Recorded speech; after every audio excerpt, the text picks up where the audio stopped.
Hello and welcome to World Civilizations 2. And I am your teacher, Jennifer Hobson-Plattner. And we are on chapter 36, and it is entitled European Imperialism in Africa During the Age of Industry. So we are going to go back and forth, and we're going to use the PowerPoint as well and get started. Okay. And we're going to put me in the corner. And here we go. All right. European imperialism in Africa during the Age of Industry. This is a really interesting picture because it's supposed to be the Roads of Colossus, which is one of the seven wonders of the world. And it actually is on the island of Rhodes, and it was a huge commercial place in the ancient world, and huge ships could actually go underneath it.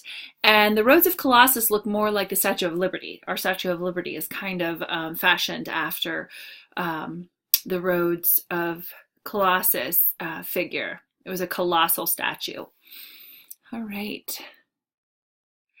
The contemporary cartoon from Punch magazine depicts the strategic aims of British imperialists in Africa. Cecil Rhodes, famous as the diamond magnate who founded the De Beers monopoly in South Africa, struggled to advance British ambitions to create adjoining British territories in Africa stretching from Cape Town to Cairo. It's definitely a play on words. Okay, Scramble for Africa, Berlin Conference, South African War in South Africa, interwar period, rapid changes in many African societies. So what we have to understand is something keeps happening. European countries want to first trade with someone. Then they want to take them over. All right. And so what you're going to see is sort of a foreshadowing of the next chapter about China, is that China does not want to trade with Europe. And after you see this pattern of, oh, I want to trade with you, now I want to take you over, and then I want to take all your resources and remove them and make money off them and tell you that you're not civilized enough and be a mother country, although they're not doing anything to uplift the people, but oppressing them. You see this pattern, and then you begin to think, China was right. And then for a time, you'll see in the next chapter that China actually is carved up for a little while, and then China kicks the Europeans out, including the US was part of that as well. Okay, so colonialism sounds like a fantastic thing, and it really is not. In fact, can I remind you that the United States of America was a colonial empire of Great Britain, and they were treated so oppressively that they kicked them out. We need to remember that our nation began as a colony. And we said, oh, I'm sorry, you can't treat us like this. And they tried to subvert us, but as a nation, many of the people who populated the colonies were from Great Britain and refused to be subjugated. So we need to keep that in mind before we go any further about colonialism and how wonderful it sounds, and it truly isn't. New imperialism, sudden acquisitions of colonies. Prior to 1880, only Algeria and Cape Colony of South Africa were under European control. The scramble for Africa. By 1914, Europeans established colonies in all of South Africa except Ethiopia and Liberia. Factors leading to imperialism. Rivalry of new markets.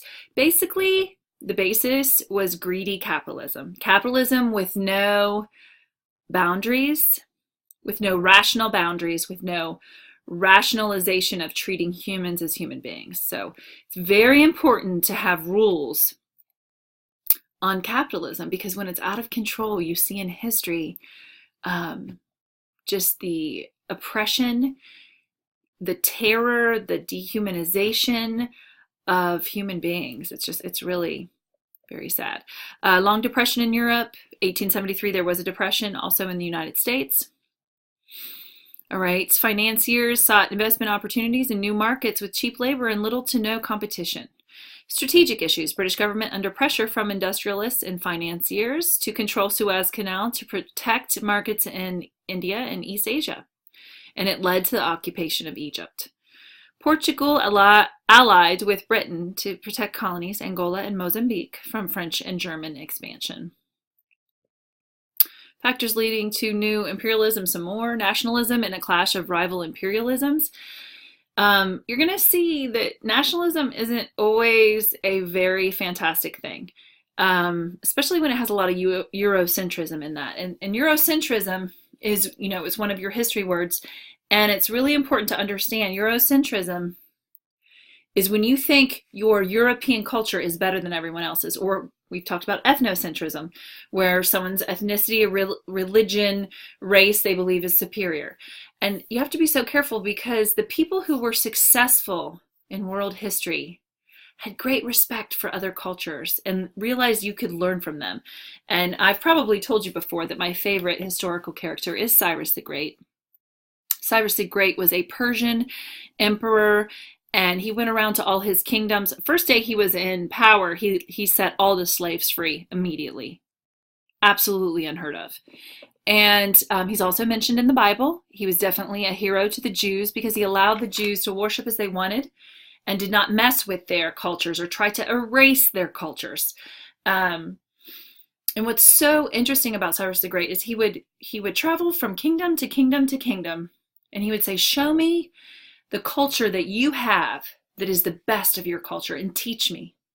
And I'm going to show you the best of my Persian culture. And that exchange of ideas and that flow of culture, and not an eraser of that culture, is so powerful because we have something to learn from everyone we meet. And if I teach you anything in world history, I hope that that's it. That anyone you meet that is different from you, give them a chance to teach you something and exchange ideas or thoughts, much more powerful and enriching to life.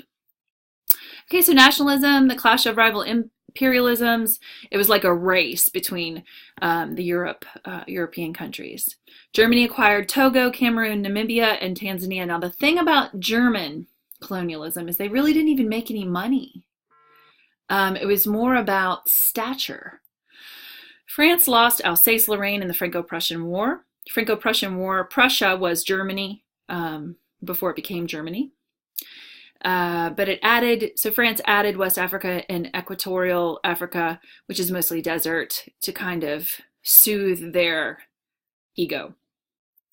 Italy sought empire to assert national glory and took Somaliland and Eritrea, but failed to take Ethiopia.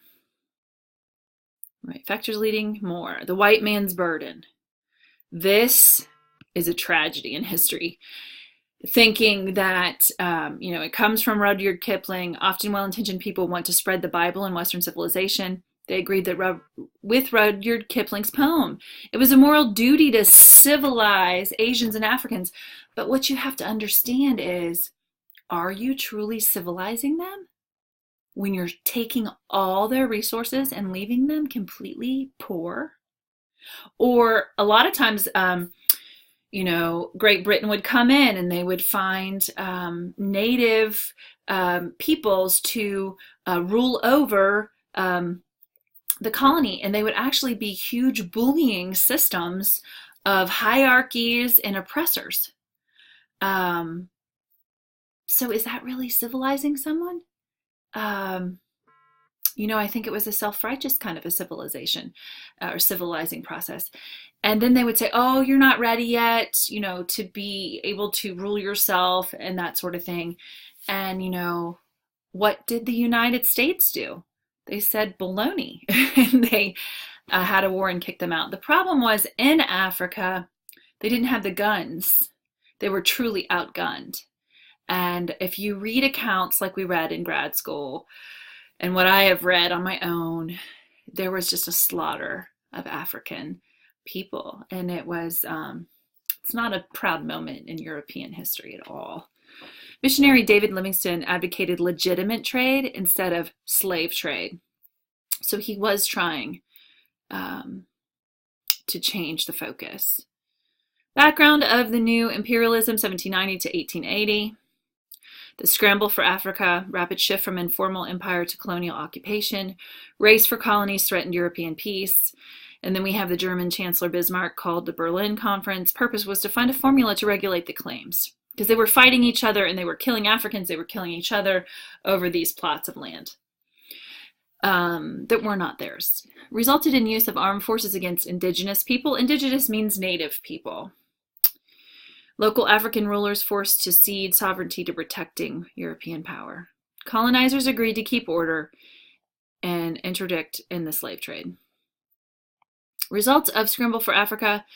All of Africa colonized by 1914. It was chopped up into little pieces, Liberia, except for Liberia and Ethiopia. New borders often disregarded ethnic and social ties, led to border disputes, warfare after decolonization. Colonial administration. African constabulary set up to stop slave trade and suppress resistance. All right, young white colonial officers often had great responsibility. I don't know if you saw in your book, but it talked about 27-year-olds that were newly out of college or the university, and they would be sent to rule over 30,000 people, and they really didn't know what they were doing. And they often really upset the indigenous people by insulting their cultures, and treating them with great disrespect. Okay. The origins of the diverse colonies. This illustration depicts the negotiations between Germans and Africans, which led to the creation of German East Africa. The Liebherr Company, a producer of canned soups and other meat products, produced the card.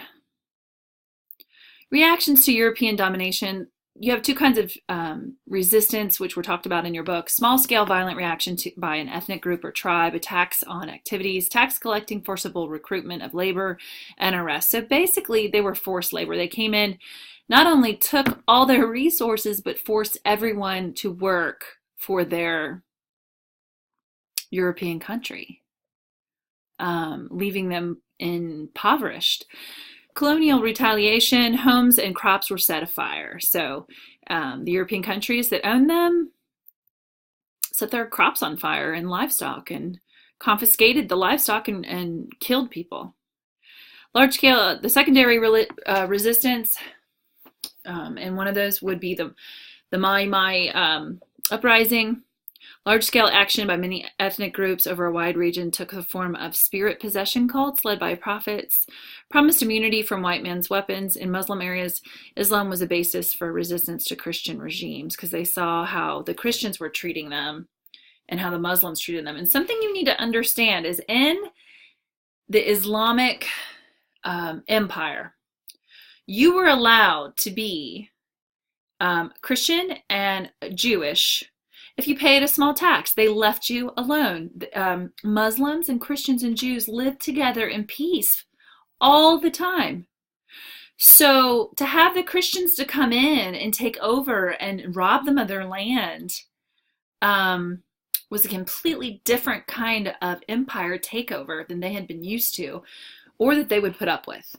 It was very interesting that these spirit possessions and these cults and these prophets would say, you know, that they were going to bless these groups and that the bullets of the white man would be turned into, you know, raindrops or something like that. And we also see this happen in Native American culture, that many of the prophets were trying to produce some spirituality that would protect them so that they could fight them because they could not withstand against the bullets of the Europeans. Amazing that it happened in both places. Reactions to European domination. Europeans prevailed due to superior weapons. That's it. Tactics. African elites had two options: submit and adopt European ways and values, usually choice in British and French colonies, or withdraw from contact from Europeans, preferred in Belgian, German, Italian, Portuguese colonies. Africans had contact in three types of Europeans.